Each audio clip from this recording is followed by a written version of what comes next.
This is Pete Moore on Halo Talks NYC with my good friend Brian Gallagher, who is one of the founders of Throwback Fitness.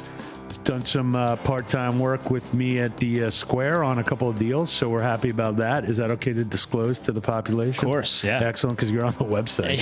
So, Brian, welcome to Halo Talks officially. Thanks, Pete. Good to sit down with you. So a couple of things we want to cover today is one, obviously you've had a similar background to me where you got a, call it a financial degree from Morgan Joseph in investment banking, and then kind of took your passion for fitness and turned it into a profession. So, take us back through your background and to where we are today, and then I'll start quizzing you. Okay. So I worked in investment banking for 9 years. I graduated with a finance degree from Penn State. I did accounting for a couple of years right out of college, and then found this banking job through a friend of mine. I left Philadelphia, quit my job, moved from Philadelphia, took a new banking job all over the span of about 10 days when I was 25 years old. Nice. I started as a first-year analyst, worked up through VP at the firm. At the time, once I became VP, and I'd already noticed this, that wasn't what I wanted to do full time. Like I was looking at guys and seeing guys that were 10 years ahead of me and just realizing that it wasn't exactly what I wanted to do. It was around this time that when I started to realize this, that a friend of mine had come to me and said he had an idea for a fitness studio. Would I be interested in working on it with him? And I said, of course. This was your moonlighting? This was my activity? moonlighting, yeah. Yep, So we were, and just like any good bankers, we built a business plan in PowerPoint. We dicked around in it for about 6 months. We were talking to people that would have had potential capital, that had run fitness studios prior or run fitness businesses. But it wasn't until we decided at one point, we were like, hey, we never even taught a class. Let's just buy some equipment and go try it out. We have no idea what we're doing. We need to learn. So we did that. And the feedback that we got from that was instantaneous. And we were able to turn that into the concept that we had, that we run today. Initially, we wanted to be a rowing studio. So the idea he had was for a rowing studio where we were doing rowing and kind of floor exercises. The only thing we did a bunch of beta classes when we first started. And the only thing we've asked for the people that came into the classes were to provide us feedback. So we had about 100 unique survey responses from the people that came in. We took that feedback. One of the most important things we learned was that people didn't like rowing for really long periods of time. So we kind of changed the concept to kind of minimize the not minimize, but lessen the rowing within the class. It wasn't until one weekend that my partner decided to run the class almost like a basketball game. So he split the class into two teams, and he said, hey, we're going to play a basketball game here, but in order to earn the right to take a shot during this game, you have to complete a circuit of exercises first.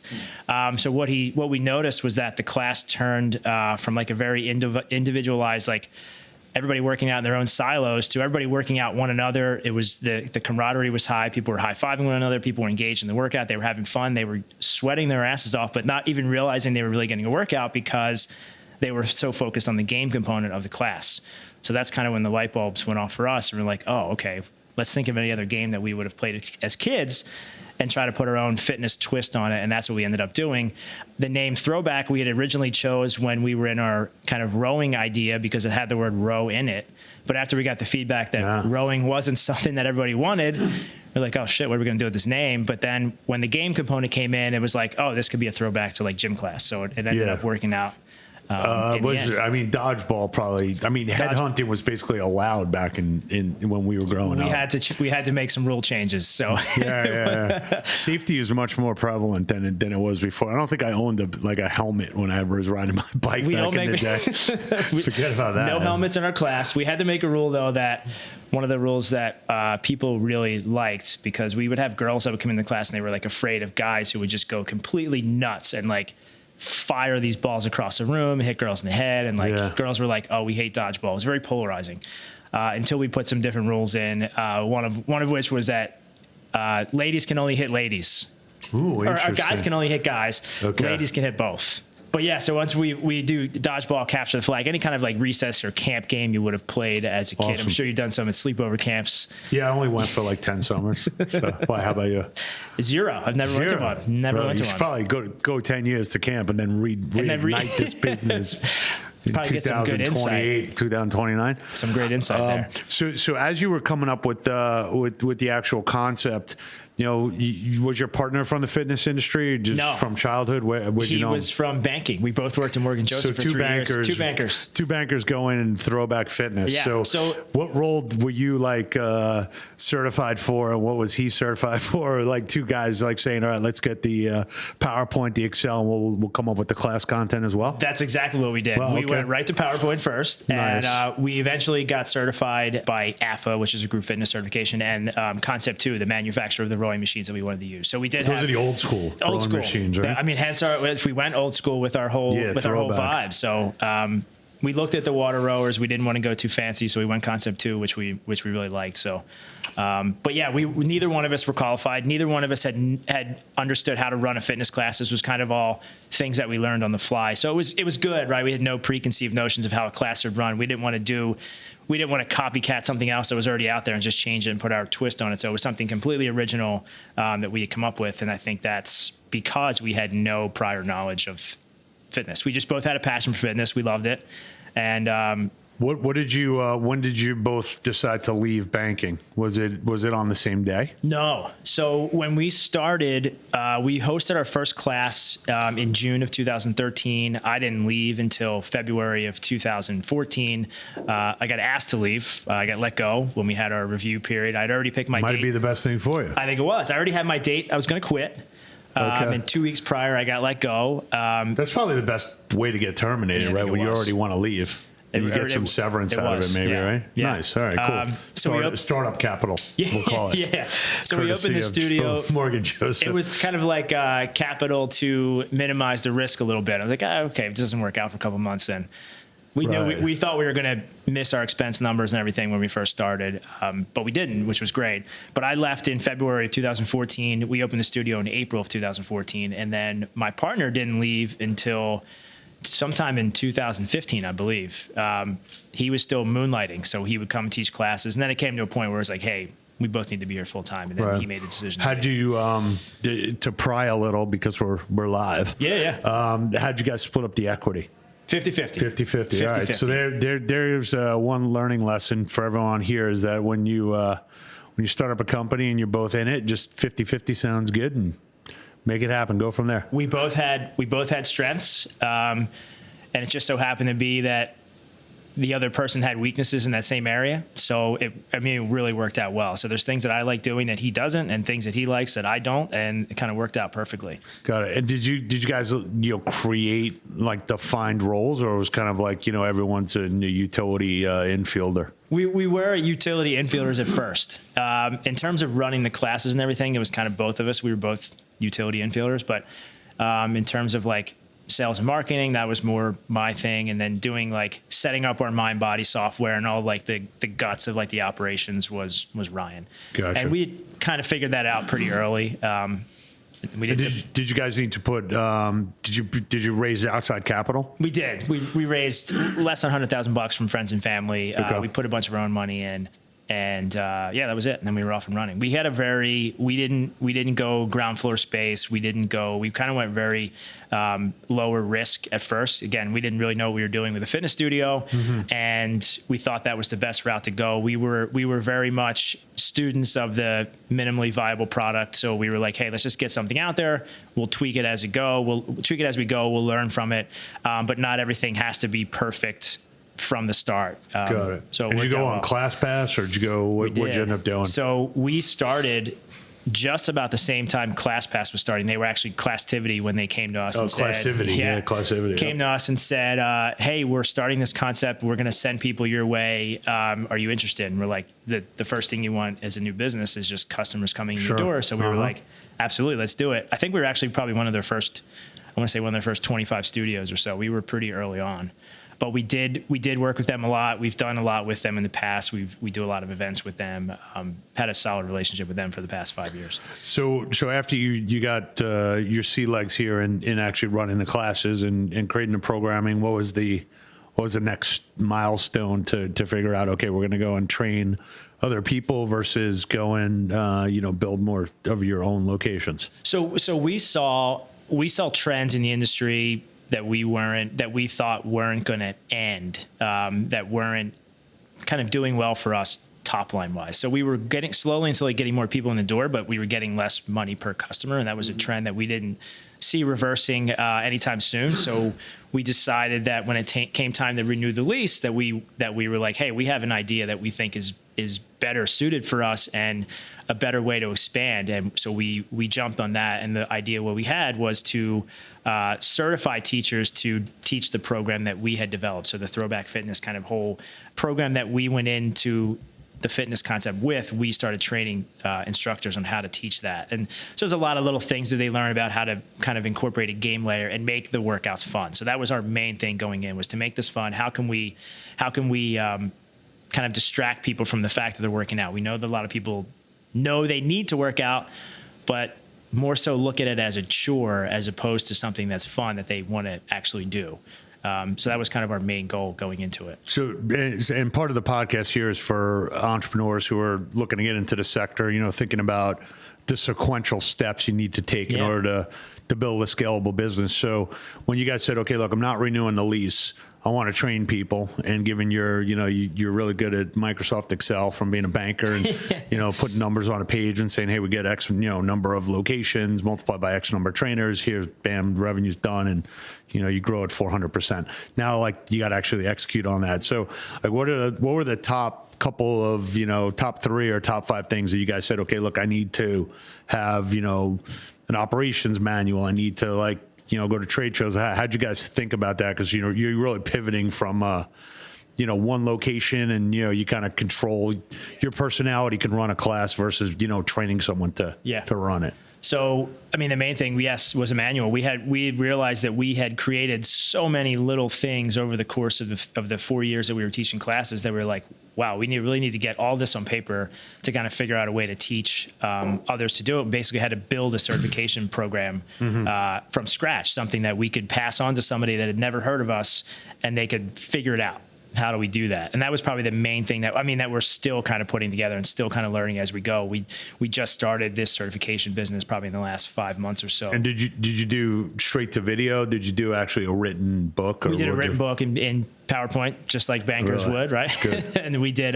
We've recently built the whole platform online now, so we can reach out to anybody anywhere and have them take the certification. How much is a certification? How long does it take? So it's $200 per person. It's a one-time fee. They don't have to get certified annually. It takes probably 2 to 3 hours. And there's an app that we also had built where we release the class content, 3 classes a month that they are then free to teach wherever they are instructors.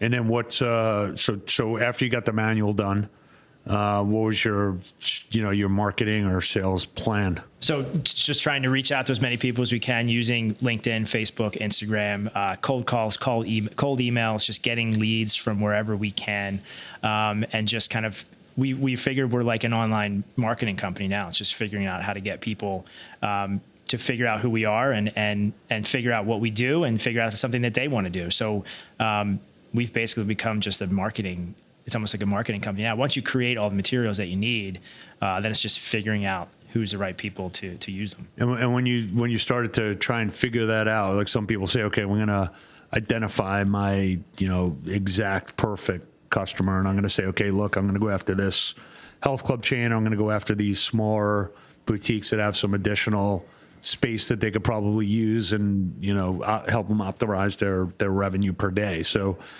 and some people just say, hey, look, let me just throw it out there and see who's interested. So what was your approach and what did you find that worked and what didn't? So we're focused right now as our first group, YMCAs. They have a very strong core belief and value in that kind of family community setting. And we think our workout helps kind of build that within the facilities or within the walls of their facilities. We've seen it in our own studio where people that have come in and didn't know anybody that came into the classes. After 2 or 3 classes, they had met people that they're still friends with. So we feel that that's something that the YMCAs would value, and it's turning out to be true, is that their first 5 clients are all YMCA facilities. So are they paying for their trainers or instructors to come do this 3-hour intensive and then they're ready to go? Yeah. They can they're teach paying it. for it. Yeah. So one of the pain points that we found just doing initial research and talking to potential customers and seeing because there are other platforms out there like this that do something similar, but a lot of them are way more expensive and take a lot more time up front to get people to complete the certification. Like it might, some of them were saying to me like, hey, we sign up for this and then it takes them months to learn the choreography. It's super expensive. They charge the facilities and the instructors. So we're trying to think of a way that we could get around that. So we're kind of thinking up of our kind of slogan or key thing that we're thinking of is learn this today, teach it tomorrow. So you could literally take the certification today, you sign up for the app, you download the app, you can teach your first class tomorrow. So we're trying to get it out there, make it accessible for a lot more instructors to do. What do you, after someone gets certified, do they get the logo and do they like put that on the class schedule and get the description and all that? Yep. We provide them with images and copy and that they are free to use wherever they teach. So we don't actually technically we don't have an agreement with the facility unless the facility is paying for all the instructors to be certified, but we could go into a facility, talk to one instructor, and they can teach it at 5 different places if they take the certification. And then they can put that, as they put the classes on the schedule, they use our name. Got it. So clearly at $200 per person, and you're not getting a monthly subscription fee from, like a Les Mills or some of these other body pump and things like that. You're really looking for the most amount of people, the least amount of friction in the process. And, how do you, from your investor standpoint, from your standpoint, what kind of realistic goals do you have? Like, could this be the next Zumba where you're, hundreds of thousands of instructors and they're all, kind of playing off of that scheduling, and they could say, hey, 1 or 2 classes a day is going to be ours? There's others out there that we're looking at in terms of what we're aspiring to be, and they have anywhere from 10 to 20,000 certified instructors. So somewhere in that range would be ideal for us and getting in a lot of facilities. We have a goal to get into all the YMCAs. So what we're doing now is reaching out to YMCAs on an individual basis. And the plan is to get it in hopefully 25 to 50 YMCAs within the next year. And then there might be a play to get it into a region or talk to people at YUSA and see if there's some kind of national rollout that we can do or partnership we can do with them. And is Throwback just for adults? Is there like a teen or a kids component to this? Because obviously you got all these games that I'd like to be participating in. There is not a teen or kid component yet. I've actually taught this at middle schools because people had asked me if this would work for kids, and quite a few of the YMCAs that we've talked to have asked about kids programs as well, because I think that's kind of the demographic that they struggle with the most. Like, how do we keep these tweens and teens like entertained, and they are looking at this as possibly a way to do that. And it's also something that parents can do with their little ones. Like, a lot of them are looking at this as like, hey, this could be like a Friday night family program that we run with kids. So that's another kind of angle or other angles that we're looking at. Gotcha. And then I know you've been on the road a fair amount. So are you on the road because you're actually hosting events where people are getting certified, or are you trying to stick everything online? Trying to stick everything online, but the first certifications that we've done have all been in person. So I've gone to Jersey to do them, gone to Philadelphia. We have our largest one that we have 10 instructors is in Western Ontario. So I flew up there to do a certification. So we are trying to get it online, but we will travel to go do the certifications as well. But ideally, that people can just, because then it's hard to get, hey, 30 instructors all have to be at the same place at the same time. If it's online, they can do it on their own time. They don't have to do it all in one shot. They can just find whenever they have a spare 30, 50 minutes and do pieces of it at a time and then finish it up whenever they are free. Gotcha. So, as you look at the partnership that you formed with Ryan, that was, over 3.5 years ago at this point, how has the excitement of like, hey, we're setting up this new business and it's going to be awesome and we're going to do X, Y, Z. And now it's kind of like settled in, like, okay, it's exciting, but like, we got to grind this out. And we know every day we're making progress, but like, this isn't like, the new restaurant like, the new boutique. So how do you gauge success for yourself and kind of keep yourself motivated and say like, okay, I'm here. And I know if somebody wants to try and do what I'm doing, good luck, take 36 months to catch up to where I am. And so, and obviously there's so many things that are happening in the space that, it's kind of, sensory overload. So how do you kind of talk about, like, on the personal side, one, how is you and your partner, like, you're not at $100 million business yet, and so how do you think about that, and give us like the human side of like being an entrepreneur? So the human side is basically, so I look at it this way: when we were in our corporate jobs 10 years ago or so, emotionally, it's very stable, right? You just don't mess up. You don't get fired. You get a paycheck every couple weeks. Right. It's pretty straightforward. You might hit some stresses, but running a business, I feel like you're emotional. If you looked at a chart of your kind of emotional highs and lows, it's much more erratic, right, from the day to day. So you could have one day you get a phone call where like everything is perfect. Like you get a phone call, like you get a big customer or something, and it's great. And then the next day you get a letter under your door, like we did with our studio. It's like, hey, we found a new tenant that wants a 5-year lease. You got to move out in 30 days. We're like, okay. So right. It's like, it's very different. What we try to do is just every time we get like a very, even if it's the smallest sort of like victory, I mean, this is nothing new, like small wins, celebrate everything.